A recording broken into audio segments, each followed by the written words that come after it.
How's it going, guys? I'm Mike Dwyer from the Bunker Recordings and BetterMixes.com, and today I'm going to show you a super simple trick to get rid of some of that annoying ringing in your snare track. So I'm sure we've all been there where maybe we didn't do a perfect job of tuning the snare, or maybe we didn't use enough dampening, or whatever. But you get to the mix, and a lot of time it's after you put compression on, you notice that there's an overtone or two really ringing out in the snare. So I'm going to show you how to take care of that. And all you need to do this is a dynamic EQ. But if you don't have a dynamic EQ, there's a really fantastic one called Nova by Tokyo Dawn Labs, and it is totally free. So go grab that and then give this trick a shot. So anyway, let's take a listen to our snare. I've got some EQ and compression and stuff going on, but let's hear what it sounds like.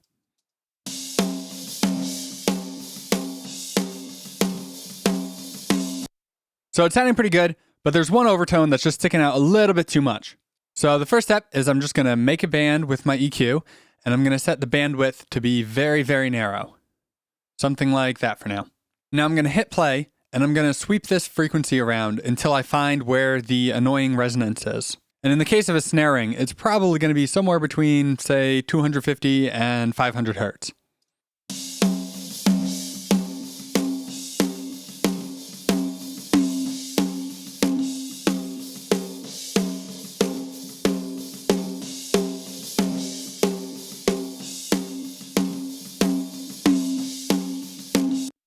So there's actually two kind of overtones there. There's one at about 280 hertz and one right around 400. But in this case, it's really the 280 hertz one that's kind of bugging me a little bit.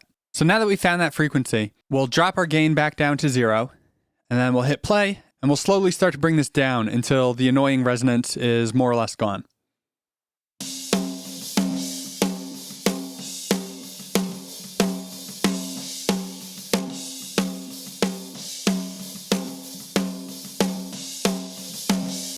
All right, we ducked that way down. We cut that by like 9 decibels. You won't always want to go this extreme. I'm just going fairly extreme to make it easier to hear.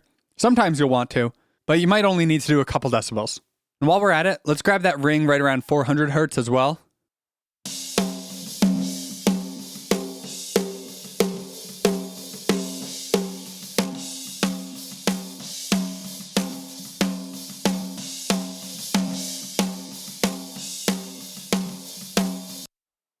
Okay, so let's do a real quick before and after of where we're at so far.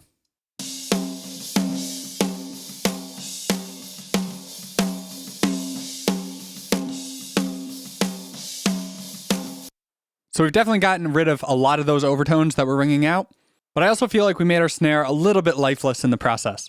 A lot of the character of the drum is gone now that we took those overtones out, and in the context of the full mix, taking this much out would really kind of take away from our snare. A little bit of ring and a little bit of overtones is usually a very good thing in a snare. So what we're going to do to fix that is use the dynamic feature of our dynamic EQ. So in this case, where we're cutting at 280 hertz here, I'm going to set this band to dynamically boost this signal when there's a lot of it present. And in this case, where we're cutting about 9 decibels, I'm going to have it boost somewhere around 9 decibels. Might be a little bit less, but somewhere in that ballpark. Let's just start with it right around there. And let's just do that to this band too. We'll tweak them in a minute. But so now what's going to happen is when the snare hits, and therefore the signal at these two frequencies is the hottest, our dynamic EQ is going to boost these frequencies up to be somewhere pretty close to unison. Like I said, we can tweak it a little bit. But then immediately after the hit, it's going to duck them down. So we'll still have those overtones for a fraction of a second to give the character of the drum. But then it'll duck them down so they're not ringing out so long. Let's hear that.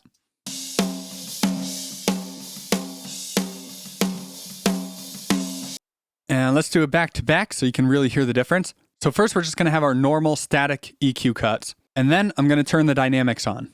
So let's check that out.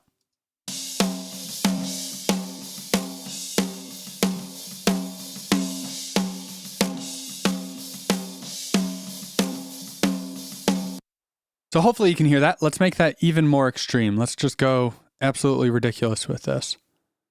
So once again, first static, and then we'll go to dynamic.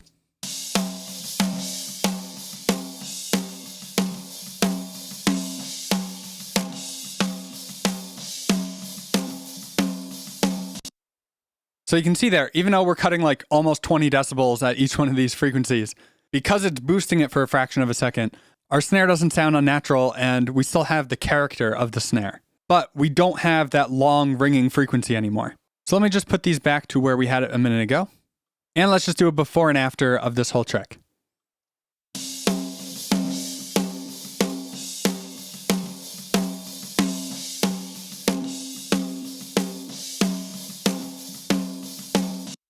So that's sounding a whole lot better to me.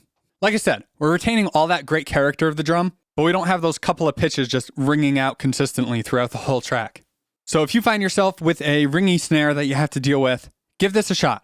And like I said, if you don't already have a dynamic EQ, go grab Nova. It's seriously awesome. Not even just for a free plugin. Even if it was paid, it would be awesome. So be sure to snatch that up. And if you enjoyed this video, be sure to subscribe. I post a video every Monday, so if you subscribe, you'll be sure not to miss any great mixing tips.